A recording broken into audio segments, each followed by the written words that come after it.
All right, welcome back to another Modus Cafe episode. I am joined again by Steve Bechtel. Hi, Steve. Hey, how are you? God, yeah, both of us actually returned from some conferences in the last couple weeks. We just spent a little bit of time talking about that.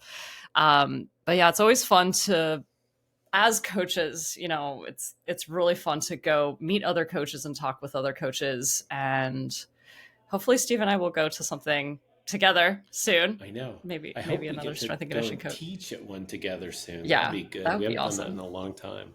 Yeah. So today we're going to be talking about making maybe fat loss or nutrition diet a little bit more simple, but really the overarching idea here is that what we want to talk about is that you can't out train your diet, and that sometimes when we approach diet, it's maybe a little bit too complicated. So Steve sent over a meta analysis, and he's going to talk a little bit about that, just about like how different diets and how they affected body fat or body weight loss. So yeah, this is going to be a good one for those looking for ways to simplify your diet and hopefully make sure that you're not overtraining in the process. All right, Steve. So tell us about this research study. Yeah, well, I love meta analyses and I love analyses of different diet protocols because very often the things that are popularized are the motivation behind that popularization of a diet is usually financial, whether it's on the influencer's part or on a nutrition company's part.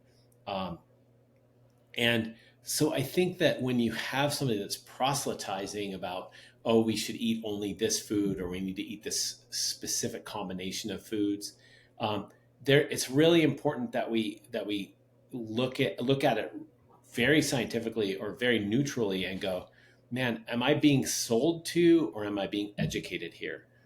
The really important consideration is to look at not how one person succeeded and lost a bunch of weight or got super fit on a diet, but by how a huge group of people respond to a certain protocol.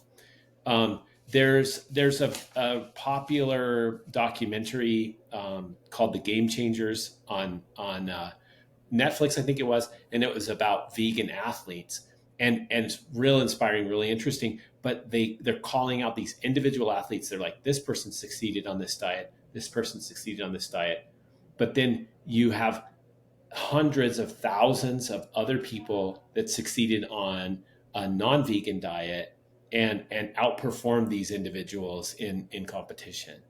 And so not to say that there's anything wrong with a vegan diet, but the really important thing is to understand that very few of us are able to go on a radically different diet than we maybe are ancestrally primed for and to succeed there. And it's really fascinating right now because we have people that are like way into fat and protein, people that are way into protein and not that much fat, people that are into eating no animal products whatsoever, and we're still seeing high performance from people, but the majority of us use a combination of those things. And so one of the things with this particular study, and this study came out in the Obesity Review in December 2024. The author is Cheng, and again, it's a meta-analysis of several different intermittent fasting protocols. I am not a Mr. Intermittent fasting, but what I do find about intermittent fasting is it simplifies the way that people address their eating. It gives them in addiction recovery, they talk about bright lines. There's like, I cannot do this thing. And with intermittent fasting, there are several popular protocols for it, but they all have the same basic structure, which is I can eat during this time and I don't eat or I eat less during this other time. And what they did in this study is they compared several different intermittent fasting protocols and then the combination of those protocols with exercise, and looked at how the subjects did with fat loss in particular. You and I are more interested in high performance, but we do have a number of athletes that come through the door that are interested in changing their body composition. And I, I don't think people need to be shamed around it. I don't think people need to have a big hang up around it, but it is an important factor for some athletes that want to drop 5 or 10 or 20 pounds. Um, so the protocols that they looked at, there were several of them there. And if you're not familiar with intermittent fasting, basically it's, you can have a daily window that you can bring in food, and then there's a part of the day that you're not supposed to eat. One of the more popular protocols is what's called the 16-8 protocol. So 16 hours a day you don't bring in calories, and then for 8 hours a day you do bring in calories. Typically here a person doesn't eat breakfast, they start eating at noon, they stop eating by 8 p.m., and that window in between is what they would call their feeding window. There are other protocols that work well for people. There's alternate day fasting, and that is, on one day I eat normally, on the second day I eat very little, and I think some of the protocols will call for up to 500 or 600 calories of food during that time. Some people eat nothing on that second day. One that I've experimented with and had fairly good results with is to do a 2 day lighter calorie intake.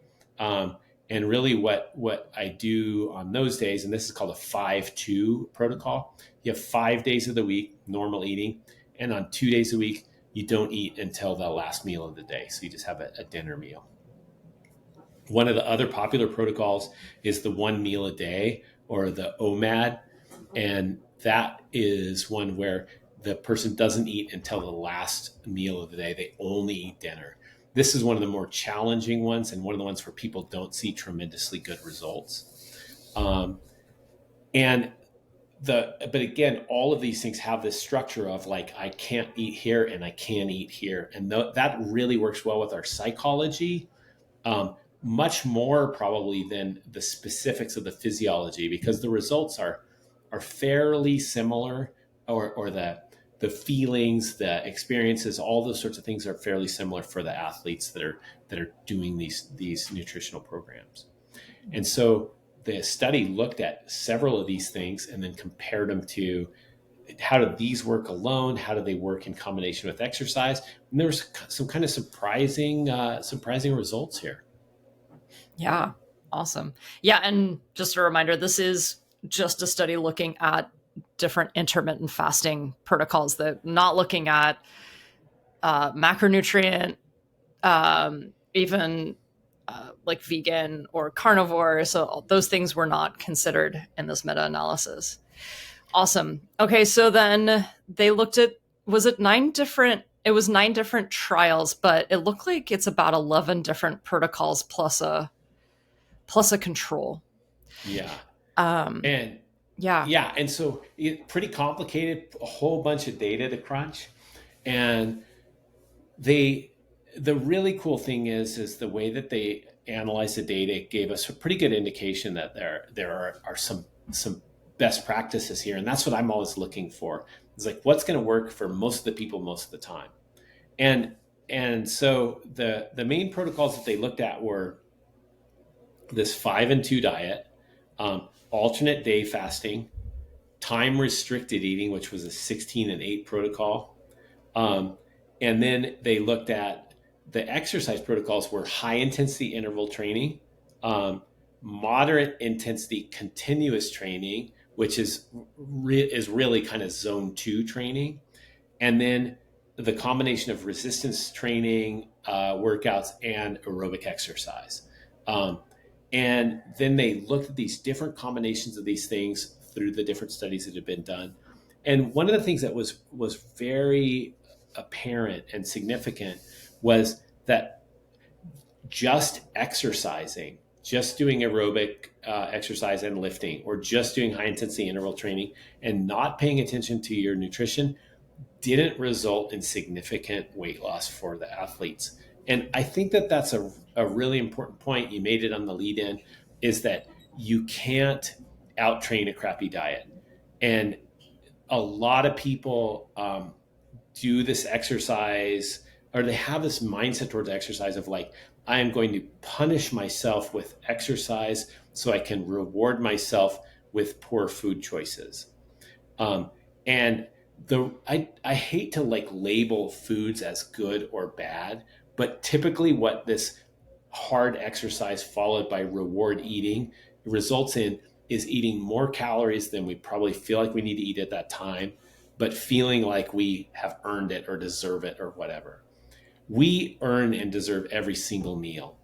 And it's really important to think about, I'm going to put the best fuel I can into my system so that I can have the best outcomes for exercise.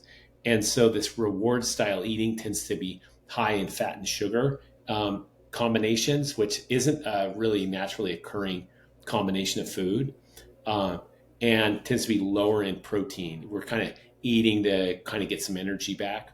And so I think the really important aspect here is, let's not get in that mindset of eating reactively, but let's eat in a controlled way, uh, and then exercise appropriately alongside that, and use those things synergistically rather than reactively.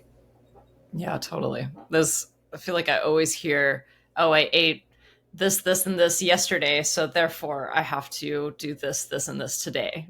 Add Yeah. more cardio, add more sets and reps in the gym. Yeah. Yeah, and as athletes, we need that extra mm, physical energy to perform rather than trying to work off these extra calories. Yeah. You know, yeah, Yeah, food is so hard, and this is, like, God bless the people that have become dietitians. You and I have a lot of friends that are nutritionists and dietitians, and heck, you've written a book on nutrition, and it is a very challenging thing, because there's societal things, there's body image things, there's habits from when we were kids, there's pressure from our friends, and so nutrition is something that needs to get managed all the time for an individual. And so I love being in my world where I'm managing this workout. We're going to go in and we're going to train really, really hard. We're going to succeed because we're done with our hour of hard lifting, and then you're out of my realm. And so it's a lot easier for the coach, the person that's encouraging you to do activity, than the person that's like trying to help you eat a little bit better as a habit, because habits are yeah, very, very hard to change. yeah, yeah. Yeah, actually, the book that I wrote is called Peak Nutrition, and in the first section of that book, I talk exactly about that, about how difficult it is to even just talk about nutrition, because everyone has their own opinion, and even with these research studies, you can always find a benefit out of some form of eating, and in a way, I know you kind of said this in the beginning, or maybe it was just before we started to hit record, was that no matter what you do, diet wise, it'll probably work. Like you had said, like if I just eat foods that start with a G, the letter G, I'll probably lose weight. And Mhm. I think really what it comes down to, as well as like you're bringing more awareness to what you're eating. And I Yeah. think that's kind of what you're saying here, is that intermittent fasting will just bring more awareness to the foods that you're eating. And it might even bring more awareness to your habits. You might notice your behaviors a lot more around when you want to eat foods. If you have cravings after that hard line that you have to stop eating, if you're having cravings, you're like, wow, that's really interesting. Like being really curious about why you're feeling that way, might give you more insight as well. Yeah. Well, some of the interesting research, and it's really like anthropological data. They think that the hunter gatherers would sometimes go days and days and days without eating, or but with minimal caloric intake, and then they would they'd like walk up on a fig tree that's real ripe and they would go to town. And so there's a lot to that. Number one, intermittent fasting is educational for us in that you learn that you're not going to die if you're a little bit hungry. Because right now, like I'm here at our gym, there's probably 1,000 calories for me to be had in this office. I can see a bag of protein over there. There's a couple of energy bars. There's some gel. Um, so I can get calories anytime. And most of us are in this habit of feeling slightly uncomfortable. And they're like, oh my gosh, I got to get rid of that discomfort. Mm-hmm. And so I think it's great for somebody to occasionally go without food for a little while and understand that, okay, that's a little uncomfortable, but I can still function. And it's not something I need to panic about. Mm-hmm. And so that's really useful. And then understanding that same, biological precedent that we can go a long time without food and then we can also really overeat or take in a bunch of calories when the time comes, when we get to the right fig tree. And so it's real important to think about those foods that you can overeat, that you can, like, there are the Girl Scout cookies, like the Thin Mints. I could eat the whole box of that and just be like, okay, what's next, right? But if I'm eating chicken breasts, I'm not going to like eat one and go, hey, you know what, I'm going to have another one, right? And so finding foods that tend to fill you up or that tend to not allow you to overeat is another one of those real interesting basic skills. I don't need to be tracking every little ounce and weighing my food. I just need to go, gosh, I can really overeat this style of food, and this other style of food I'm not going to overeat. And so that's one of the main things that I like about intermittent fasting.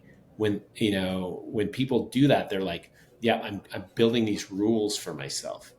I think having rules around it and then looking for when you want to leave your habit or you want to leave your rules are the big two skills in having a good nutrition program. When people try to lose weight, they very often will be like, okay, that's it, I'm downloading my fitness pal and I'm going to just restrict my calories. The efficacy of that program is very, very low. People don't stick with it, and people don't tend to, if they do lose weight, they don't tend to maintain that weight loss. And so, what we look for is building positive, simple habits. And I generally like my athletes, if I'm doing any nutrition recommendation for them, again, I'm not a nutritionist, I'm not a dietitian, but my recommendations will be based on habit and approach goal. And so one of the things that I've noticed in my work with general population people is the people that tend to feel like they overeat also overdrink. They overdrink calories. And this person might have a caloric coffee beverage in the morning. They might drink soda during the day, or something else that's got calories in it. And then at night, they're drinking 2, 3, 4 glasses of alcohol. And so then I've got a person that's getting a third to half of their calories via liquid, which is really quick to digest, doesn't keep you very full very long. And so if I can do an approach goal of, can we drink 2 liters of water, 2 Nalgene bottles of water a day? If you can help that athlete get to where they're drinking these 2 bottles, they have this goal. All they have to do is finish these 2 bottles a day. That's their whole nutrition program. All of a sudden, they don't have as much room for Mountain Dew. Maybe they'll drink one less glass of wine that night because you can only drink so much. And if we force the good in there, and it's something you can always succeed on, because if I say, Mercedes, don't eat sugar today, you're going to spend like all the time thinking about not eating sugar. Every time you get ready to eat, you're going to be like, oh, I can't eat sugar. I can't eat sugar. I can't eat sugar. But if I just say, I want you to drink these 2 bottles of water a day, you can forget about it. It might be right before bed and you're like, oh crap, I got to slam this water bottle. But you can get it done. And so that approach goal is very, very strong, and you're always going to succeed. And what's really cool is many, many, many of our people succeed with a little bit of fat loss just by drinking more water. It's cool. It saves you money too. Mm-hmm. Then we can also pursue eating protein at each meal. We can pursue eating a certain number of vegetables. You remember our precision nutrition, like eat a palm-sized portion of protein, eat however many cupped handfuls of vegetables and fruits. And if your approach goal is 2 liters of water, a palm-sized portion of protein at each meal, and 2 cups of 2 hand cup portions of vegetables or fruits at each meal, man, that's a really great nutrition program. And Mm-hmm. it's very, very simple. And you might not have to go anything. You don't have to become a keto person or a paleo person or whatever. Um, Yeah. and so I think that that's a way of simplifying things. And these studies tend to show that, where if a person is just given a simple set of rules, they're going to succeed. Yeah. Yeah. Awesome. I do want to share something that I've been doing recently, which actually goes kind of against what you're saying, but I think um so I'm 42.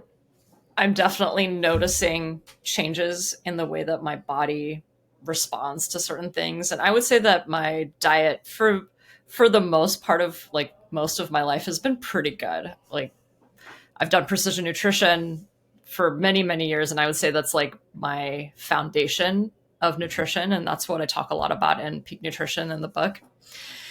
Um, and it's really interesting, I think, through stress and also post COVID, I had gained weight and I was injured, and so I actually couldn't. I had to reduce my calorie output, um, and I had a really hard time getting rid of what I put on.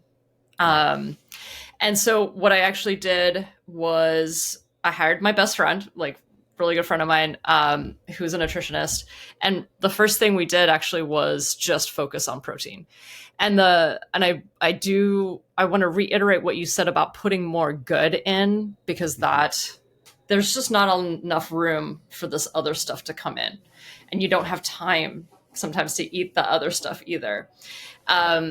And so this, like, I've never eaten this much protein actually in my life. I don't think. Like, even though I'm like very protein forward generally, I Mhm. had to double down on it. Yeah. And that really just changed everything. Like, oh, okay, all of a sudden things were moving along quickly. I think I lost like 7 pounds in just a couple months. Like, maybe that Yeah. sounds like a long time, but I'm not looking for the quick fix. I'm like, I want to go slow and steady so that my climbing also doesn't suffer. Yeah. Um, and yeah, so it's been working out really well. I'm still kind of in a like a deficit technically, but really the focus is protein, protein, protein, Yeah. because it's easy for me to get carbs and fat. Yeah. Like I don't need to think about that. Yeah. But the protein is tough, and I think that's true. I think for a lot of women that I coach, when we talk about their protein, I ask them, "How much do you think you get?" And even though they eat protein every single meal, it might only be like 60 grams. Yeah. Maybe that's a lot for some people, but as a person who is climbing a lot or very active, you Yeah. probably want almost double that, Yeah. yeah. It is crazy, isn't it? And it's challenging to get, but there's some real benefits to it. And it's also, like I said, within our framework of how do our habits and our mindset work, it's pretty simple, because if you go, I am building a meal and it has to have this fundamental building block in it. The other stuff is pretty peripheral. Yeah. The thing I love about protein, I mean, among other things, but the most cool thing I think is this thermogenic effect of digestion, where if I drink a can of Pepsi, it's 200 calories. Um, it's simple carbohydrate. It actually begins to digest in my mouth. I begin to take it into the system even before it hits the stomach. Um, and my net gain in calories is very, very close to that 200 calories, because it doesn't cost me anything to bring it in. And that's why it's so great to take in simple carbohydrates while we're doing hard physical activity, when we're sweating a lot, all that kind of stuff. But if I eat a big piece of meat, like a chicken breast, that's also that 200 calories, the body has to digest that. some of this protein will have a thermogenic cost of about 30%. And so if I take in 200 calories of chicken, I've got to spend somewhere around 60 calories just to digest that and get that into the system. And so then my net is 140. And so I Mhm. actually will bring fewer calories into the functional system.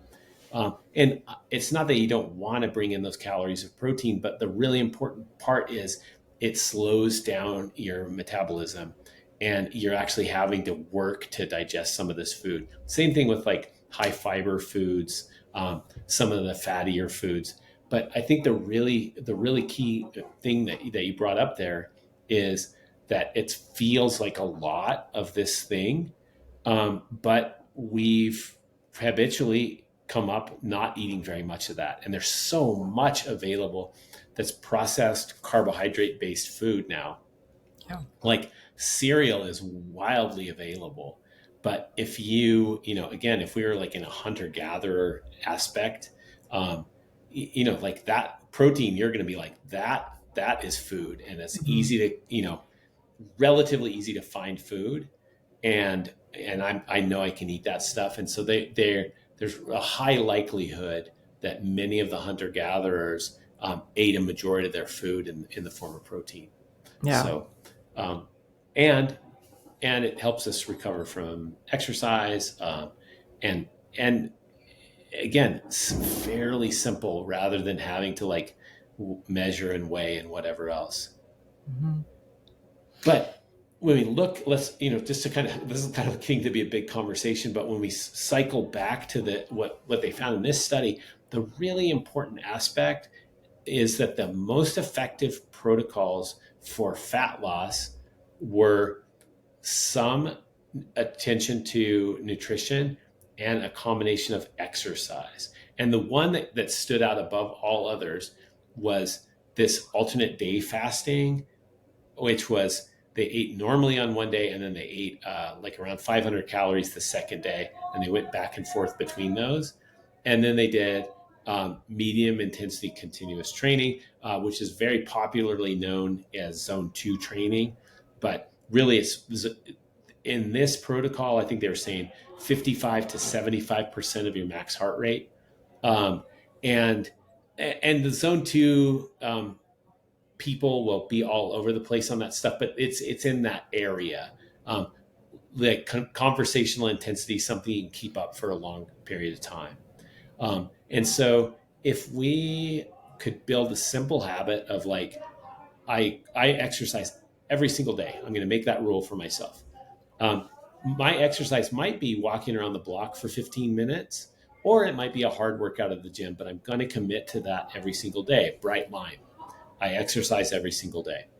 And if I can do medium intensity continuous training for 30, 40, 60 minutes a day, and I can do something that is simple and easy to implement in my nutrition, then I'm probably going to start having success. And that happens fairly regularly without having to track a whole bunch of things. You don't have to buy a bunch of supplements. Don't have to, you know, my one of my main income is doing personal training and strength coaching, but you can do it without hiring a personal trainer. Um, the really important thing again is you don't need to hire this super expensive personal trainer or sign up for a fitness class or whatever if you're not going to do the nutrition part, because the nutrition part is essential to it. And so Mhm. again, we don't see a lot of people that have wild success just by trying to really really do it hard at the gym. Yeah. Yeah. And the diet affects not just body composition, but everything, any system in our body, and it is something that we maybe should all be focusing on a little bit more, especially with the abundance of food these Yeah. days. And I think one of the things that's, like, I can already envision like the comments and feelings and whatnot from any time we talk about nutrition. It's very personal. There's an emotional connection to food. People will have experiences that are really profound for them. That you know they'll there's so much research, there's so much data, there's so many stories that I've done this diet and it works amazing and it helped me do X. But the really important thing is that we all have a variety of diet protocols that will be nutritionally appropriate for us. And the really important thing is to look at what are the commonalities that we see from successful nutrition programs over a long period of time. If I gave you the eat cardboard diet, you would lose a lot of weight. That for that 2 or 3 weeks or whatever that you eat this cardboard, you're going to see these really profound immediate results. But you and I as coaches need to look at the long-term result. How does this affect my athlete in 4 years? How does it affect them as a retired athlete? How does it affect them as an aging senior citizen? And the things that are common are vitamin and mineral availability, all of our micronutrients, things like that. Making sure that we maintain muscle mass and bone density, and that we maintain joint and connective tissue health. That is what you need out of these nutrition plans. And if you start some kind of fringe diet or something that you're like, well, seems really interesting to me, it's real important that we can continue to monitor those things and make sure that we're getting all of our essential nutrients, because there are a lot of diets where it's challenging to get certain aspects of your nutrition taken care of. Yeah. And I think if it feels good and you've got good energy and you can train hard on it, it's a win. And just, the most important thing is that there's a bunch of factors that come in. We always want to be watching nutrition and being careful with it. We also always want to be exercising in the way that we can. You and I are climbers. We train for climbing 3 or 4 or 5 days a week, whatever. But we also just need to do general health exercise, which is probably walking or cycling or hiking, that underlies all of this other stuff that we do. Yeah. Yeah. One other, I think, important factor when it comes to diet, I just want to mention. I'm mentioning this because I realize this for myself. Even though I follow the eat vegetables and fruit with every meal, eat protein with every meal, eat a carb every meal, I noticed that my fiber intake was not enough. Oh yeah. When it comes to actually eating vegetables, this is a thing, maybe mostly about me and how I eat, but I get full really quickly with vegetables, which is great. But at the end of the day, I'm like, oh man, I'm not getting enough fiber. And so that was the second thing I had to tackle with that I'm kind of working through right now. And I think this is true. It's like maybe 25 to 27 grams of fiber a day is like what we're really shooting for. And I think that most Americans might get like half that. So this is like something else just to pay attention to. Like, are you going to the bathroom frequently? Like, are your bowel movements frequent enough? I think that's also another area to look at in terms of general health. Because I've been seeing some headlines about even young people having like colon cancer. I'm like, Yeah, yeah. oh, oof, okay. Well, I think that part of the processing of foods is a consequential reduction in fiber. And so one of the I can't even remember. I'm going to misattribute it, but I watched somebody speak. It might have been Kelly Drager. It could have been somebody that we were presenting with, but they talked about when you're selecting carbohydrates like cereal, to look for something that has at least 3 grams of fiber per serving. And again, bright line, you go like, yeah, the Thin Mints from Girl Scouts do not have 3 grams of fiber per serving, but maybe my cereal choice will. And so I can aim myself that direction. Mm-hmm. Fiber is very filling, Mm-hmm. and I don't know a lot about gut health and cancer risk and things like that, but trying to hit those minimums with a highly processed diet is probably really hard. Yeah. Um, Yeah. and I think it's a good point. Like, if you get full from eating like broccoli and spinach, it probably is hard to keep getting those in. Do you end up supplementing with like Metamucil or something? Yeah. I'm taking psyllium husk.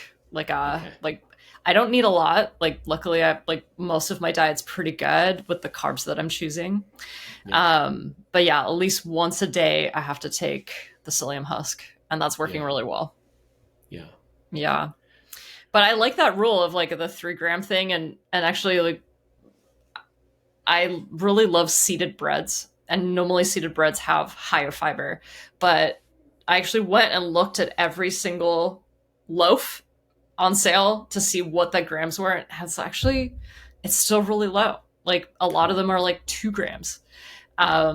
I found one that was more like 5 grams. I'm like, ooh, money. That's the Yeah. one I'm gonna have. You know?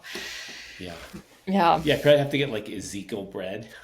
you yeah. know. Like the sprouted breads are Yeah. excellent. They're not great for sandwiches, but you can toast it and it's Yeah. delicious. Yeah. Yeah. And I think the really important thing, that I just want to reiterate again is like, if it feels right and you've got the energy for training and you're performing well, thumbs up.